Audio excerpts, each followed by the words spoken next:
Hello and welcome to The Cutting Room, a YouTube channel of fire, blood and movie analysis from all the right movies.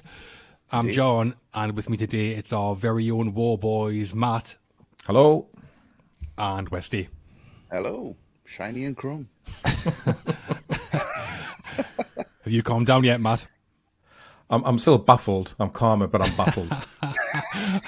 Mad Matthew we rode before. That absolutely wrecked it enough, to be fair. What a terrible idea. Well, this episode we're looking at a film that's actually fairly recent, which makes a change, doesn't it? It does. Yeah, it does. From 2015, we're talking George Miller's dystopian action classic, Mad Max Fury Road. Nice. So you put this one up, Matt. So why did you want to talk about it? I wanted to talk about it because it's a film that was a real pleasant surprise when I went to see this, because in my head for so long, I thought this film was going to be a disaster. I thought it was going to be another unnecessary fourth installment long after the original trilogy had wrapped up. No Mel Gibson. And then it just seemed all I remember hearing was how the production was plagued by difficulty. So I know the funding got pulled at one point. There were these reports that there were massive fights on set between Tom Hardy and Charlize Theron. I know they went to film at the desert, but then just overnight it rained for the first time in 30 years. So they couldn't film there anymore. We got rained out of Broken Hill. And I even remember at one point they were going to do this a 3D cartoon. So I honestly had like no great desire to see this at all until those first reviews came out. And I remember, I think it was Empire had like 5 stars for it. And I thought, oh, well, hang on, maybe there is something to it. So I did. I went to see it. And by the end, I felt like Tom Hardy had just been punching me in the face for 2 hours, but in a really good way. It was just not what I was expecting at all. And ever since then, it's one that I have been very keen to talk about. So I'm glad that we are finally getting around to it. Yeah, it was a hell of a long time coming, Mad Max Fury Road. Not just for us, for George Miller as well. I know that he first had the idea for Mad Max 4 being one long car chase as far back as 1987, which was just a couple of years after Mad Max Beyond Thunderdome. Almost got made 3 or 4 times in the next 20 years or so, and then was finally greenlit in 2010 with Tom Hardy and Charlize Theron in the leads. And I also distinctly remember it being released in 2015 as being praised as the best action film in years, with action to match, like Terminator 2. And I was thinking, surely not. Miller, George Miller. I have more faith in Wendy Miller. Exactly. Surely George Miller hasn't still got it. But that action is insane. And that's not the only thing. The film has some of the most batshit bonkers visuals and supporting characters I've ever seen. It is essentially one long car chase film, plenty of action, so I'll talk about that as we go. But also A-list cast, great. Post-apocalyptic wasteland, great. Loads of crazy Aussies, great. So let's do it. And Westy, you're on the Fury Road every time we talk about George Lucas, aren't you? Yeah, the George I don't want to talk about. I talk about George Miller every day of the week. It was such an experience for me seeing this in the cinema. I thought that my days had long gone. I didn't think I was allowed to see something like this. I didn't think it would happen again. And there it is. You go and you leave and you just go, yeah, that was a film for us. That was a film for our generation. That was a film for guys who grew up, or guys and girls who grew up on action films. Stick around. It was just an absolute pleasure to watch from start to finish. And I just remember leaving on such a high. It was a great film, and it still stands up now, even watching it at home. I thought, will that translate as well if I just watch it at home? And it really does. Yeah. It's got all the action beats that I want. It's not cheesy. It's not overly emotional where it doesn't need to be. It's just exactly what it needs to be, and it's the film that George Miller needed to make, and I love it for that reason, and I'll watch it over and over again. It's such an accomplishment, and I'm looking forward to talking about it. It's brilliant. I love it. Yeah, there's loads to talk about, so it should be good. Yeah. So get the motor running. We're talking about Mad Max Fury Road. In a post-apocalyptic future, psychotic tyrant Immortan Joe hoards water to control the civilization. After Imperator Furiosa leads Joe's 5 wives to escape and forges an alliance with war boy's bloodbag Max Rockatansky, it leads to a death-defying car chase as the warlord and his ludicrous henchmen pursue our heroes across the wasteland. What a fucking write-up that is. Anyone who's not seen this film will be thinking, what are you talking about? Directed by George Miller and written by Miller, Brendan McCarthy and Nico Laturis, Mad Max Fury Road was distributed by Warner Brothers and stars in the leads Tom Hardy as Max, and Charlize Theron as Furiosa. Yeah. So how the cutting room works is that we analyse the movie by breaking it down into its key filmmaking elements. Today we're covering off the direction, the writing, the cast, and our own individual highlights, and then we'll each give the film a score out of 10. Yeah. So up first then, what a day. What a lovely day. Lovely day. We're talking about the director, George Miller. Easy confused. The director of Mad Max Fury Road was then George Miller. He has directed some other well-known films, The Witches of Eastwick, Lorenzo's Oil and Happy Feet, strangely enough, but the films George Miller's most known for are undoubtedly the Mad Max series. Yes. Mad Max 2, The Road Warrior, if you're in the US, and Mad Max Beyond Thunderdome. But we're here for Mad Max Fury Road. So how did Miller do as a director of Fury Road, Westy? Oh, come on. Like, this was everything he was born to do. I think if you I watched Mad Max 2, I watched Mad Max 1. In preference for this, I watched Happy Feet 2. No, I didn't. I watched Lorenzo's Oil just to see where he was coming from. No, I didn't.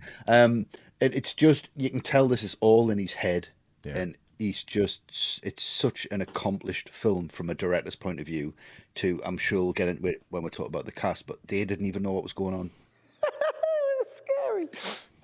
To have that kind of vision, to have that kind of confidence, and to just go, this is the film I'm making. It's there. It's all there. Just do what I'm telling you to do. And you can see it now. You can see from the way it's edited, the way it's put together, just this absolute sheer vision that he's got that nobody else on this planet has. Everyone tries to emulate this kind of vision, and it's just such a pure, raw talent that George Miller has. And these are his films. The Mad Max films, even producing the first Mad Max film illegally, shooting it on highways in Australia when he's not allowed to. And just based on the fact that most of his friends had died in car crashes and he wanted to create that kind of feeling. Right. And he does. That's how you feel. You feel emotionally shaken by the end of the first Mad Max. Second one you do, well, Tina Turner in the third one kind of ruins it a bit. What's the deal? Face the wheel. Beyond Thunderdome's not the film that I wanted to see, but tragedy happened to him and he passed off the direction. And you can see, even given the direction to somebody else in the third film, they don't have that level of commitment to the vision. And George Miller and his vision is on screen in every single frame, and every single frame is a joy to watch. I would love to live inside of George Miller's head. It would be a beautiful place for me to be. It makes complete sense. And I relate to it in every single frame of this film. The direction of this film is probably one of the best directed films I've ever seen, because nobody else knows what's going on apart from George Miller. Wow. Yeah.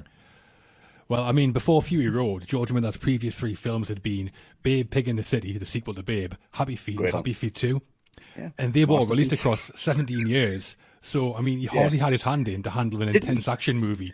Wasn't he given like the Justice League movie to do at one point, and that fell through? Yeah. It was, yeah. I think Ashton Kutcher lined up to play Superman. That's right. Yeah. Fuck, that didn't happen. Yeah. But I mean, to see he pulled off this action film is just an understatement. There's a few impressive things in the direction. It's a simple story, but he tells it very well. The cast are excellent across the board under Miller's direction, and the tone is consistent, weird, but really consistent and really well handled. Just weird. Not weird to me. Normal. Normal trip The to most Asda. impressive, yeah. The most impressive thing about the direction, though, is obviously the action scenes. The best action to come out this century for me. There's so much that's impressive about it. The choreography, the stunt work, the editing is incredible. Over 80% of the effects are practical, and the decision that Miller made to go with practical effects over CGI wherever possible was inspired. Digital effects are used, but mainly to enhance the colours in post, and the stunts are nearly all practical. And there's a lesson to modern blockbusters for me. Modern blockbusters who use CGI even when they don't need to because they're worried about not looking modern enough. Well, there's nothing old-fashioned about this. It's jaw-dropping at times. And will the Avengers film still look good in 20 years, in 50 years? Because this will. No doubt about that. Yeah, exactly. Have you seen any of the behind-the-scenes footage from Fury Road? Yeah, I've seen all of it. Unbelievable. It's every bit as impressive and spectacular as the film. You can't watch that footage and not like and respect this film more because it's outrageous.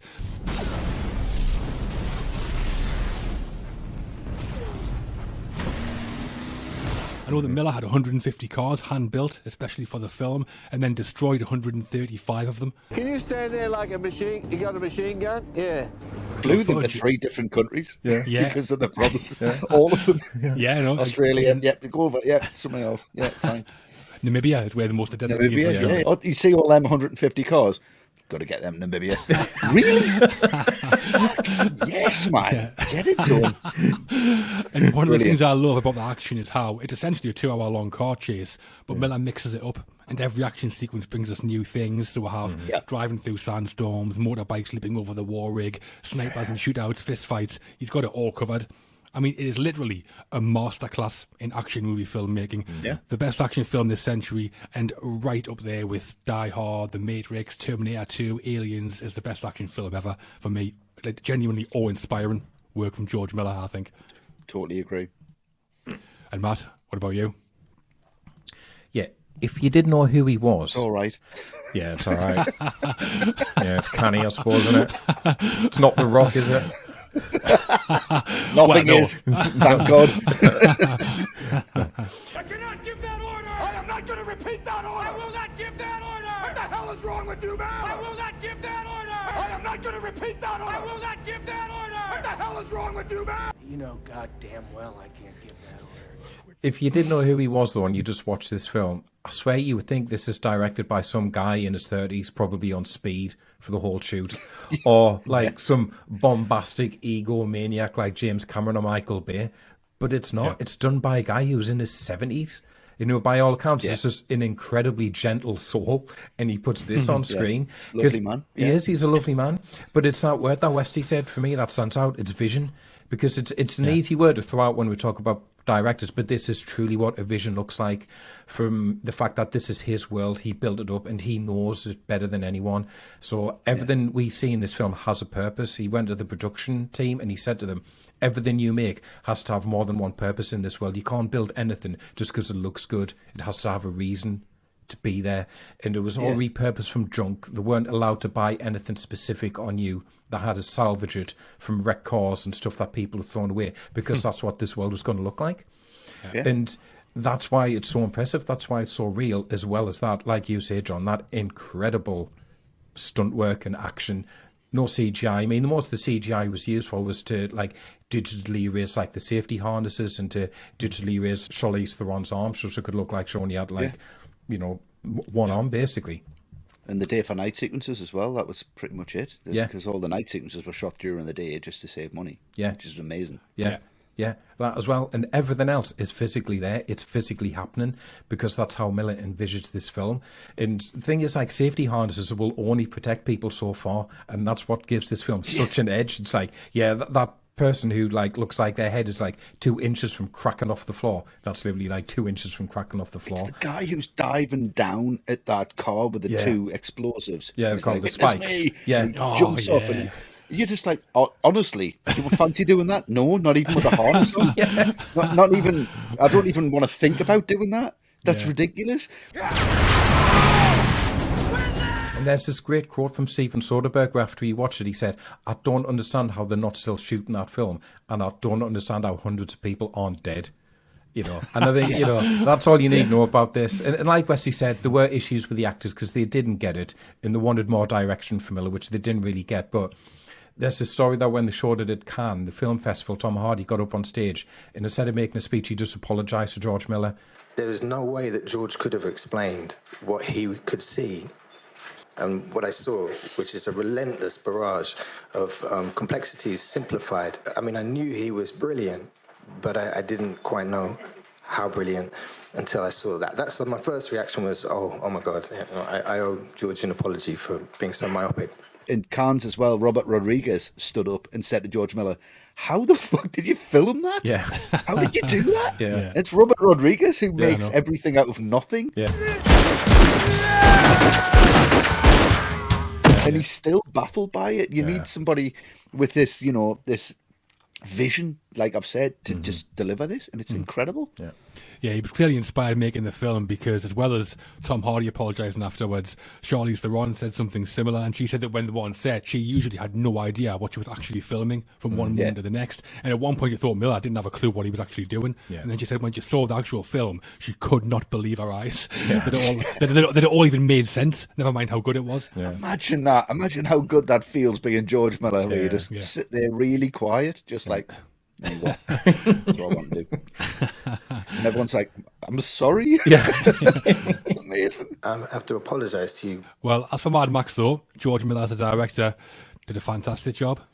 Oh, sensational. Not a fantastic job. He's absolutely nailed it. Flawless. And that is that for part 1.